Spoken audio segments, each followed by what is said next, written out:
Hi, it's Miss Pritzel, and I am book talking a mystery that has a ghost's point of view in it. So we could call it It would probably be called paranormal mystery, but I think people who just like mysteries would enjoy this one.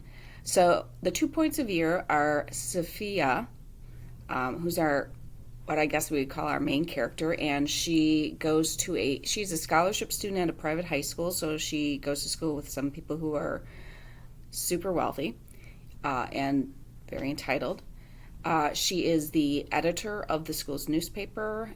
There have been some things that have happened that she considers like hate speech or hate type crimes, and she's been kind of upset with how this school administration has or has not dealt with it.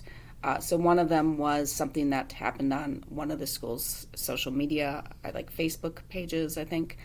Another one is that at the very beginning of the book, her school newspaper's website is hacked with something.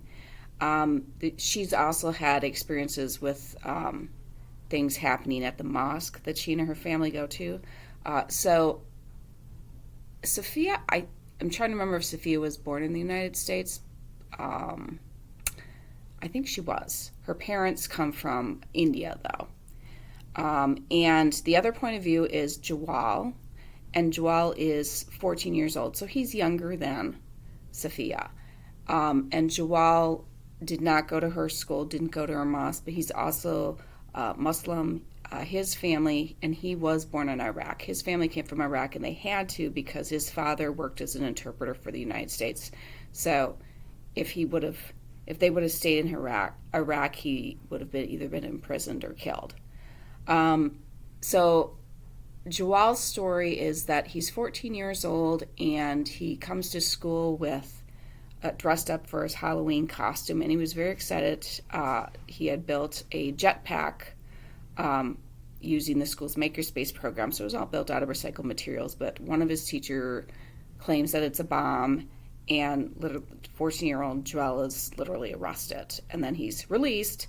And, because they realize, this is no crime that happened or anything like that. But then everybody starts calling him Bomb Boy. So he becomes a target for things. And, a lot of people act like he really did build a bomb or something like that. But we also know that at the beginning of this story that Joelle is missing. And we do know that from Joelle telling us this, it's not a real secret, that while for everyone else he's missing, he has been murdered. And it doesn't come up till later, but so we get the 2 points of view throughout this whole thing, because he's telling his story and she's telling hers. But as things go on, she senses Joelle. I don't want to say that she does, I guess, in some ways believe she hears him speak. So yeah, there is some paranormal to this, but turns out they do have a connection other than that they live in the same city, and they're both Muslim, because they don't go to the same schools, they don't go to the same, their families aren't from the same countries, they don't go to the same mosque or anything like that, but there is a connection that comes up later, and Sophia is able to help solve the mystery of what happened to Joelle. And I really enjoyed this. It's heartbreaking, for a 14-year-old to be murdered the way he was, to be treated the way he was. And it's just interesting. This book talks about, because, we deal with hate crimes and hate things, and there's a lot of talk always about how people who is Muslim are radicalized at a young age. But this book brings up the idea that there are white supremacy groups who also seek out and radicalize people at a young age through the internet and things like that, using the internet.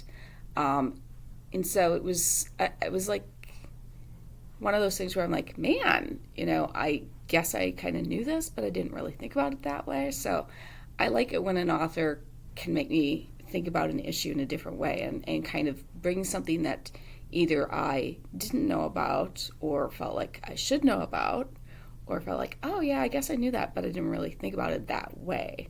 So I really did enjoy this. It's a good mystery, and it's not super heavy political or anything like that. I don't want to give that impression.